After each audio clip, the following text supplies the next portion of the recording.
Dan Carter is the mayor of Oshawa, a bustling city centre in the heart of Ontario. He joins us now to share his vision for unity in Canada and his powerful personal story of heartache, healing and redemption.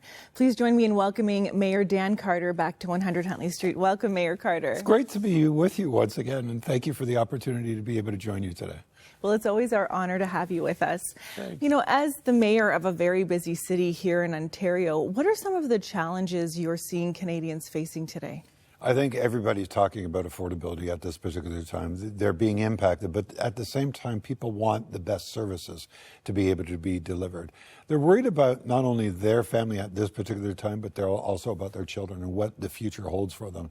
It really is the affordability, and I think there is this real sense right at this particular time. There's a built-up frustration, maybe some darkness and some anger that is happening with Canadians right now. This is a moment Canadians need to come together and let us work together through the most difficult periods of time. So yes, indeed, it makes all the difference in the world. And, you know, we're seeing this rise in homelessness and addiction connected to affordability. I believe that because as things become less affordable, the ability to eat healthy or to put a roof over your head, people are pushed further into the margins. And there's more desperation. How do you see that impacting the city of Oshawa? Well, I can tell you from March of 2020 when the pandemic started, we had about 45 individuals that we knew that were on the streets and that struggled with mental health and addiction, that they were unsheltered or they were couch surfing. So we really understood what those individuals were going through. By 6 months later, there was over 300 individuals. And it wasn't just what was happening through the pandemic, it was all the services that had closed down. All the volunteers that do, you know, the soup kitchens, people that volunteer at our agencies, they couldn't participate. So those services weren't available. And I think that what we've seen across this country is we're seeing an epidemic when it comes to homelessness, addiction, and mental health. And, you know, it's one of the reasons why I've been spending a lot of time with Premier Ford and the Minister of Health and the Minister Tobolo, which is the Associate Minister of Addiction and Mental Health, is saying we've got to figure a pathway forward because it's affecting every aspect of our society, and it's impacting every community across Canada. Yes. As a matter of fact, across North America. You go across this country and you see homelessness in some of the areas. I mean, Hamilton, London, Guelph, Oshawa. I mean, you know, we're seeing it in Kingston. It touches every community. And these individuals absolutely need the type of supports that are going to be able to help them. And we as government have to understand that this is a different moment. And that's why I've been advocating with the province and our federal people. Let's come together. Yeah. Right? We can't do this individually. And I think that, you know, we always look at things in 4-year windows. We have to understand we didn't get here in 4 years. It's going to take a long period of time to be able to address it. But I believe that we're facing some of the most complex times in the history of Canada right at this time. We need great leaders. We need great Canadians coming together and not tearing down, but building up. Yes. And really saying, okay, let's face this together. We can do this. And I think that if we're able to change the narrative, I think that that's a really good starting point. Well, unity changes everything, and that's even a spiritual principle we Yes. see in the Bible. You know, one of the things that Jesus did was he prayed for his believers that they would be unified. That was his big focus, be unified, because we can change our situation. And I love what you're saying that, you know, we didn't get here in 4 years. We're not going to get out of here. We're not. Right. And, you know, you've done many innovative initiatives in the city of Oshawa. Yep. There are different things you're trying because the realities of homelessness and addiction are close to all of us. I mean, the reality is that any one of us can be one step away from those issues in our own lives, whether it's someone we love or ourselves. Yeah. And you have a personal experience with homelessness and addiction that you went through in your younger life due to significant traumas you went through. Will you share a little bit with our viewers about that? I always say, and you've heard me speak before, so I kind of look at it as have I been prepared or punished? Mm-hmm. And, you know, a big part of my life is I was trying to, you know, kind of look at my life and saying, why would I be punished so much? Mm-hmm. And, you know, for myself, I know that a lot of viewers out there, they have different experiences, and the reality being is all of us are going to go through major challenges. Went off to school, had a severe learning disability, and when I went to school in the 1960s, so everybody now knows how old I am, they didn't recognize learning disabilities. And so that created a whole bunch of problems. It went to self-esteem and self-worth because I failed grade after grade after grade. And then when I was 13, my brother Michael was a police officer, a father of 3. He was killed in a motorcycle accident, and that was devastating to me. I was introduced then to drugs and alcohol, and that played a huge role for 17 years. One of the things that I struggled about speaking about when I got into rehabilitation was when I was just between the ages of 7 and 8, as I was a paper boy and I was raped, and I never spoke about that.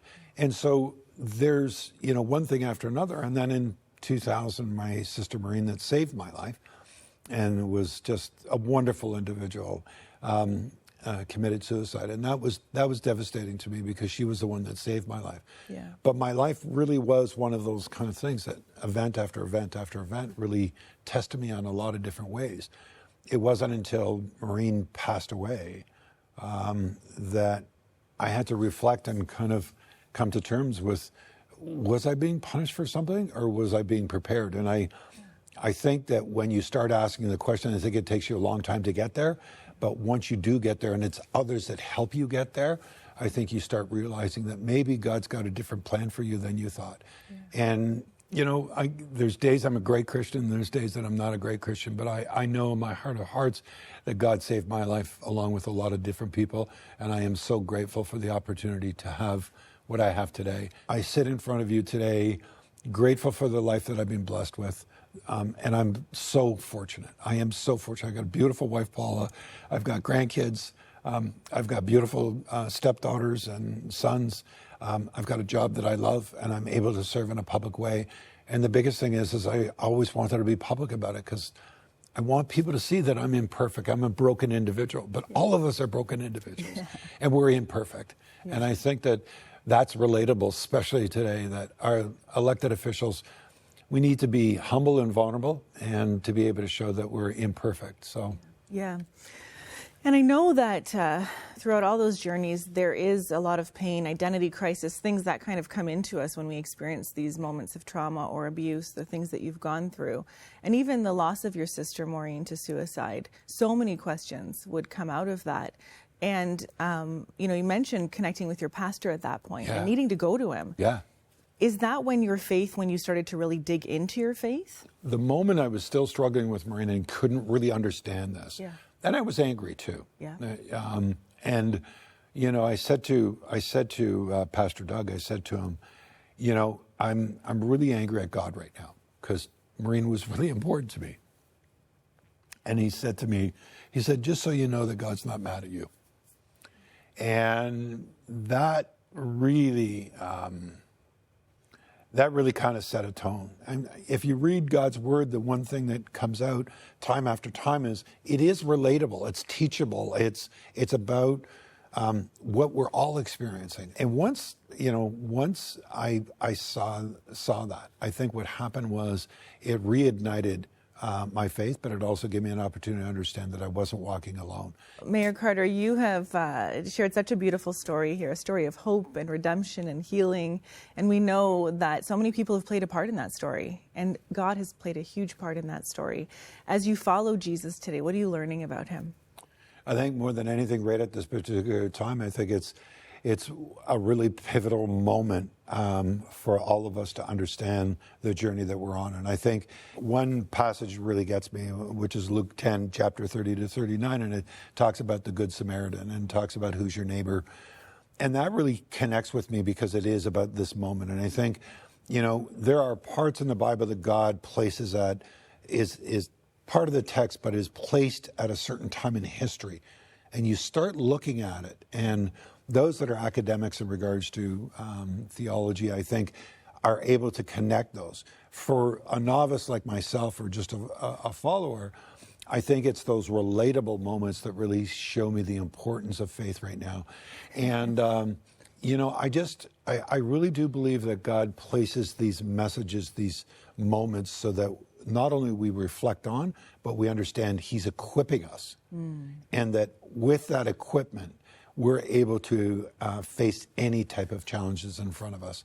And I think we just have to be reminded. So I'd encourage everybody, take the moment, whatever way it is. If it's through worship, do it that way. If it's about Bible study, do that. If it's about reading your Bible every day, do that. If it's just talking to someone, sitting down and talking about your experiences, and be honest. right? Be honest. We're not, I say this all the time. I'm not, every day, I'm not, there's days that I'm a great Christian and there's days that I'm not. Yeah. And I try and do my best to be able to understand that God's planted those seeds in me, and He only wants the best for me, but He also wants me to give my best also to others. Such words of wisdom. And I like what you said. Some days I'm a great Christian, some days we're not. All I can think about are all the disciples. Yeah. Because you watch them in the Bible just trying to figure it out. Yeah.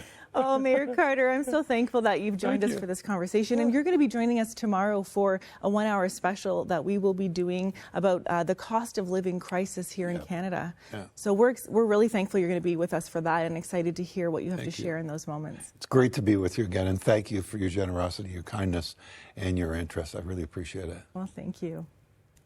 What a powerful conversation we've just had with Mayor Dan Carter. And as you listen to his story, maybe there's a moment in your life that you're thinking about right now. Maybe you've experienced abuse or addiction or any other struggle. And it's so important that in Romans 8:28, God promises that He will work all things together for our good as we love Him and serve Him. And we just want to encourage you that if you see lives and you say, oh my goodness, look at how great their life is, look at how blessed they are, sometimes behind that is such a challenging story, maybe a story like yours.